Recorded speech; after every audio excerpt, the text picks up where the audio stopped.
So what is an STI?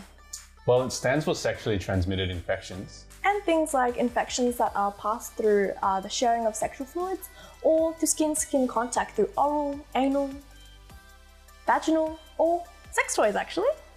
So what are some of those STIs that we know of? Chlamydia, gonorrhea, and syphilis are some I've heard of. There's herpes. HPV, Hep B, I think I learned in school. Yeah, there's also HIV and some ones that are hard to say, like trichomoniasis. So which one of these are the most common? Actually, chlamydia is one of the most commonly diagnosed STIs, especially amongst young people. So how would I know if I had an STI? Well, it would be really hard to say because a lot of the STIs have no symptoms at all.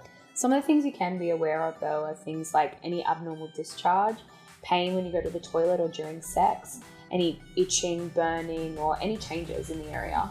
But whether you have the symptom or not, it's really important that you get tested regularly because if left untreated, it could lead to really long-term health implications. So who's at risk of STIs? Well, that one's easy though, right? Anyone who's had sex. And that includes all types of sex, so that whether it's oral, anal, vaginal penetrative sex, and including if you use sex toys. Yeah, and especially if you're not using any condoms or dental dams.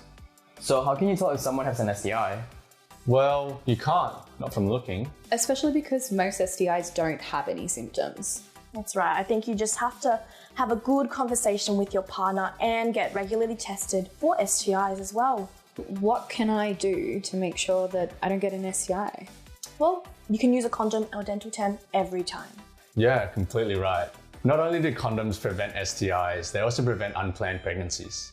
Yeah, and it's also important to get tested regularly as well.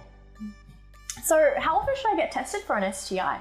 I mean, usually every few months or at least once a year. Or when you have unprotected sex, or if you have a new partner, and definitely if you have any symptoms. Yeah, it's also really simple, guys. Usually you just have to pee in a cup, and sometimes it could be a blood test as well.